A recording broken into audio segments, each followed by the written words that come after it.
get started.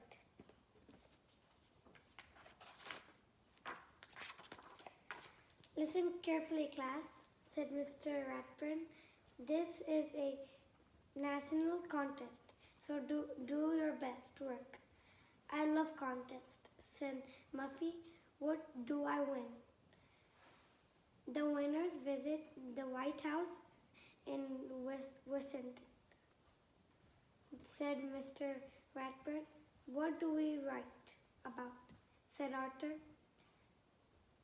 The subject is how I can help make America great, said Mr. Ratburn.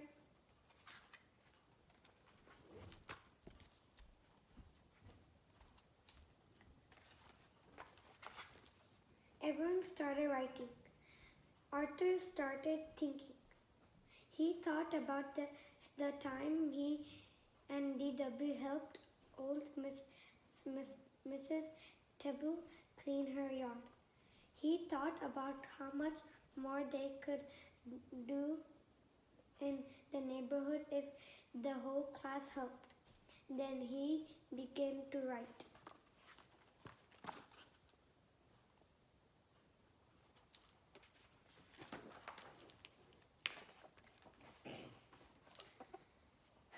Weeks later, when Mr. Haney and the principal was opening the nail, his hand began to shake. It's later a letter from the president. He gasped. Miss Tinkley and secretly fainted. Prunella who was in the office was with a stomach ache. Suddenly got better. Open it, she shouted.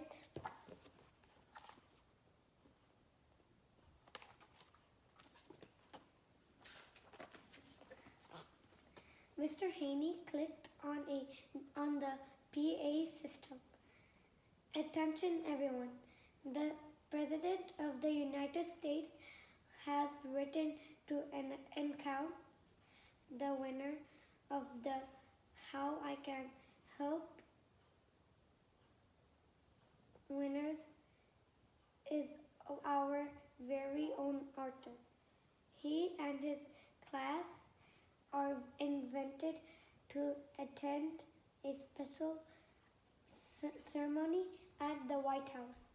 Mr. Ratburn class went wild.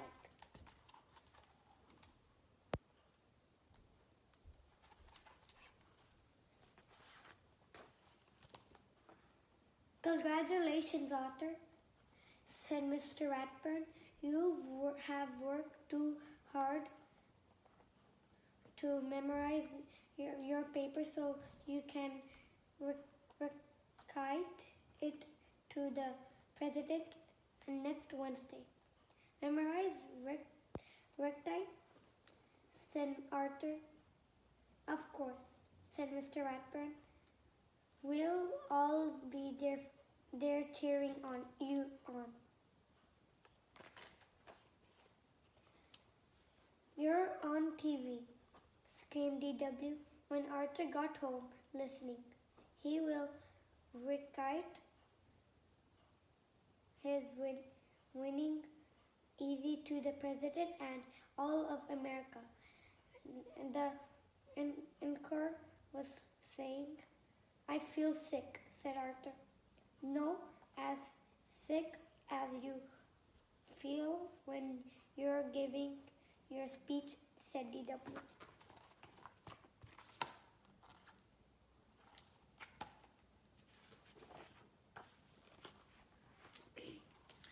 There's so much to do before he leaves, said Mother. Arthur, you'll need a new suit. What about me? Asked D.W. I need to look beautiful when I meet the president. The president is very busy, explained Father. He'll only have time to meet Arthur and hear him record his easy. If I can remember it, said Arthur. Of course you can, said our father. Just relax. Pretend I'm the president and practice right now. The thought of sitting next to the president made Arthur's mind go blank. Oh, he said. Oh, said, said DW.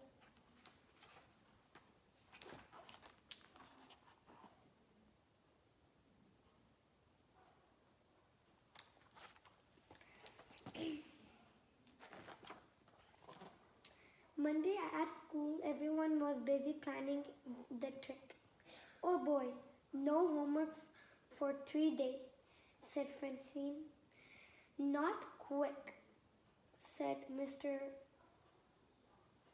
Ratburn. Everyone ground. Each of you will have to do a report, he explained as we toured Washington on Wednesday. You'll be our guide. So get to work. I'll see you all at the airport tomorrow morning.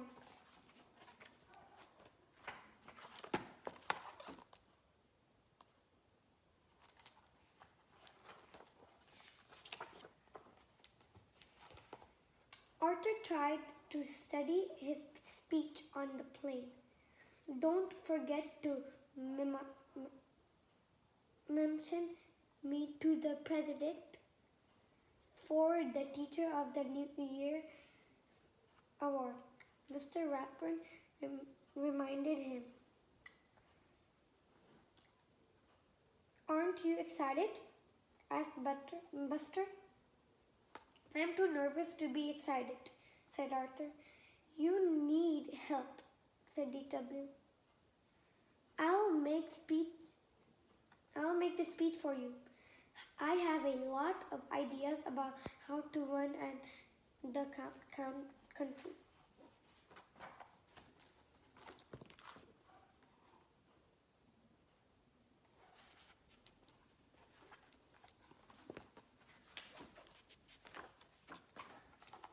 That night at the hotel, Arthur was too worried to sleep.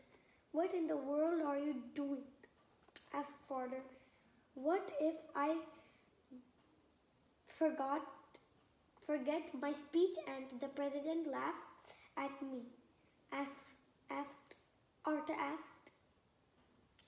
The president would never laugh at you, said father. Why don't you write the speech on the note cards and keep them in your pocket? He suggested, just in case. What a great idea, said Arthur. He felt much better. Now try not to worry and go to sleep, said mother.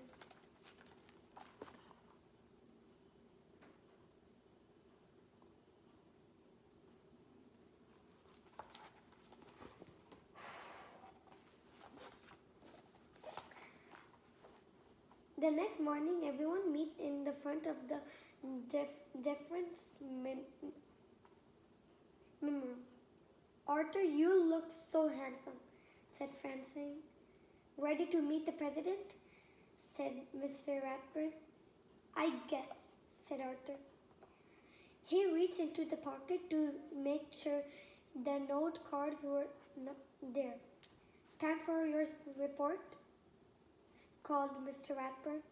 Only 1 more hour until we're due at the White House.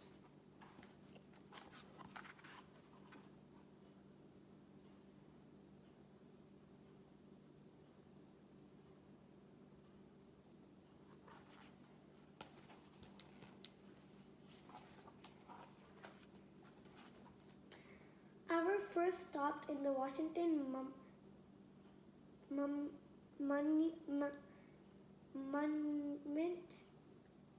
the tallest building in Washington, explained Francine. 898 steps to the top. Everyone ready? Are you kidding? Said DW. I'm taking the elevator. This is the caption where Congress makes the nation laws, said Sue Ellen. I think we all know how important it is to obey the law, said Mr. Ratburn. The Nation Museum of Natural History has great mummies, said Buster. Follow me. No thanks, said Muffy. I'll meet you later. I'll meet you at the gift shop. The last stop was in the White House. It's so big, said Arthur. Not as big as Muffy's house, said DW.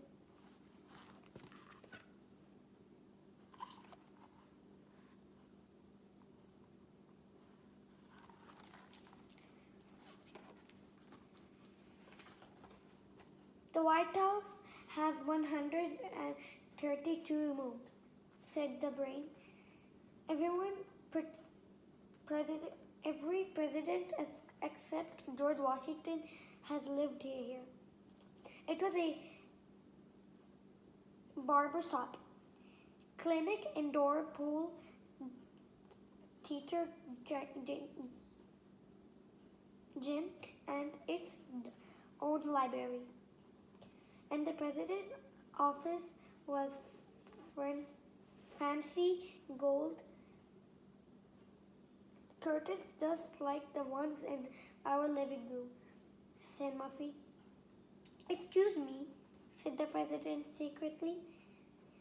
The president is our every. Please follow me to the rose garden.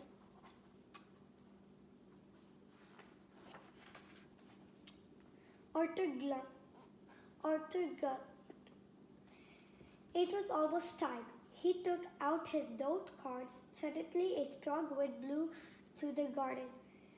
Here comes the president, squirreled Buffy. My speech, gasped Arthur. Relax, said Mr. Ratburn. You'll be fine. DW wasn't too sure. She had a plan.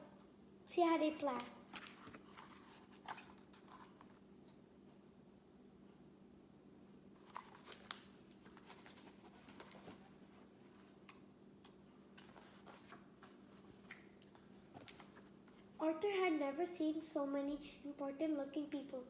Good afternoon, Mr. President, he began. When I think about what I can do to make America great, Arthur began to feel very warm. His knees began to shake. His mind went blank. This is the worst day of my life, he thought. Suddenly Buster wiggled.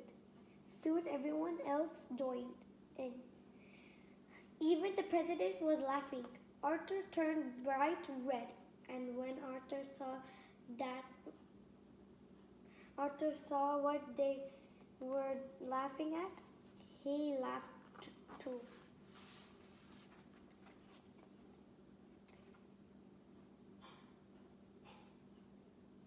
Now Arthur felt much better. He recited his whole speech without forgetting in a single word, and in the conclusion he said, "We can all help make America great by helping others." Good, said DW. Then help me down.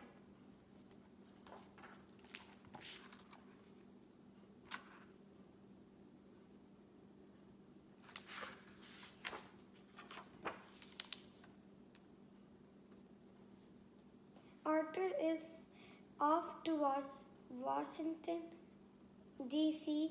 to meet the President of the United States and recite his winning easy in front of everyone, but a wind blows Arthur's trusty note cards away. Who can help me? Him.